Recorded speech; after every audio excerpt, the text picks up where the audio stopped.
Mr. President, first Israeli Prime Minister Benjamin Netanyahu turned a White House photo op Friday into a lecture, sharply focused on President Obama, who silently absorbed it. It cannot go back to the 1967 lines because these lines are indefensible. The bonds between the United States and Israel are unbreakable, and the commitment of the United States to the security of Israel is ironclad. And as the nation that recognized the State of Israel moments after its independence, we have a profound commitment to its survival as a strong, secure homeland for the Jewish people.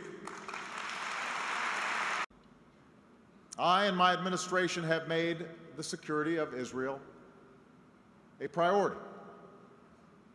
It's why we've increased cooperation between our militaries to unprecedented levels.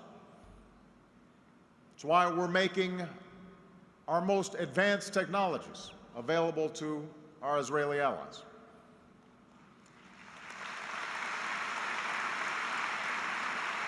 It's why, despite tough fiscal times, we've increased foreign military financing to record levels. And that includes additional support beyond regular military aid for the Iron Dome anti-rocket system, a powerful example of American-Israeli cooperation. A powerful example of American-Israeli cooperation which has already intercepted rockets from Gaza and helped save Israeli lives. So make no mistake, we will maintain Israel's qualitative military edge. I firmly believe, and I repeated on Thursday, that peace cannot be imposed on the parties to the conflict. No vote at the United Nations will ever create an independent Palestinian state, and the United States will stand up against efforts to single Israel out at the United Nations or in any international forum. Israel's legitimacy is not a matter for debate. That is my commitment. That is my pledge to all of you. There was nothing particularly original in my proposal. This basic framework for negotiations has long been the basis for discussions among the parties, including previous U.S. administrations.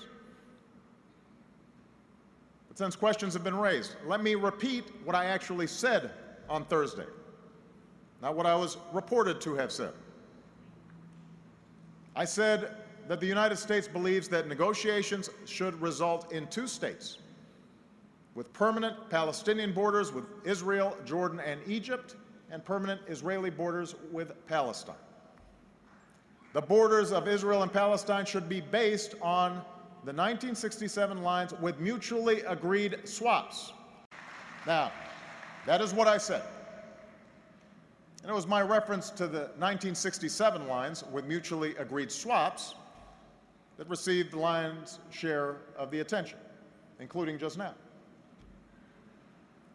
And since my position has been misrepresented several times, let me reaffirm what 1967 lines with mutually agreed swaps means.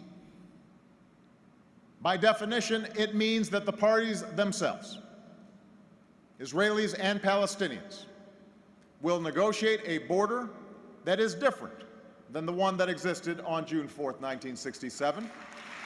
That's what mutually agreed upon swaps means.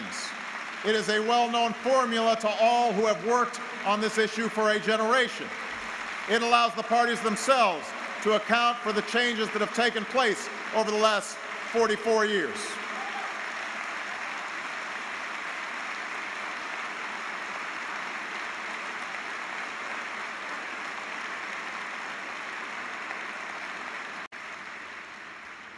If there is a controversy, then,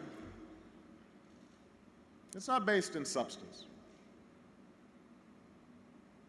Well, actually, I just finished watching President Obama's AIPAC speech this morning, and I know what he said about the 1967 border with Israel withdrawing to the pre-1967 border. Basically, President Obama was pandering to the pro-Israel lobby, AIPAC, the American Israel Public Affairs Committee, of course. I think what he said about withdrawing to the 67 borders was courageous on Thursday. However, to hear him at AIPAC just now was nothing but pandering to AIPAC for political purposes with regard to the coming election and financing from Jewish donors that the Democratic Party is very concerned about, and the Republican Party to an extent as well, of course. The bottom line is, what he said at AIPAC this morning validates what John Mearsheimer and Stephen Walt convey in their book, The Israel Lobby and U.S. Foreign Policy, and what former Republican Congressman Paul Finley conveys in his book, They Dare to Speak Out. President Obama is willing to put the security of Israel above the security of America. Here he is saying that we're in tough fiscal times with regard to the U.S. economy and U.S. states going broke. Yet he's reaffirming sending billions of U.S. taxpayer dollars to Israel to pay for their military, to include this Iron Dome missile defense technology that we shared with Israel. He went on to also say that we're sharing all latest U.S. technology, especially military technology, with Israel. And what does Israel do with that technology? We've seen in the past that they sell some of it to China, who we are going to have a confrontation with. At least we already have one economically. Who knows what's going to happen militarily in the future? Is this an ally of ours, Israel, as President Obama keeps reiterating? I don't think so. When you see what Israel did to when it attacked the USS Liberty back in 1967, murdering and maiming American sailors, I don't think Israel is an ally. But regardless, he also mentioned the demographic issue. That is a huge concern. The Palestinians are trying to get representation at the United Nations. President Obama also addressed that because the pro-Israel lobby has such a stranglehold on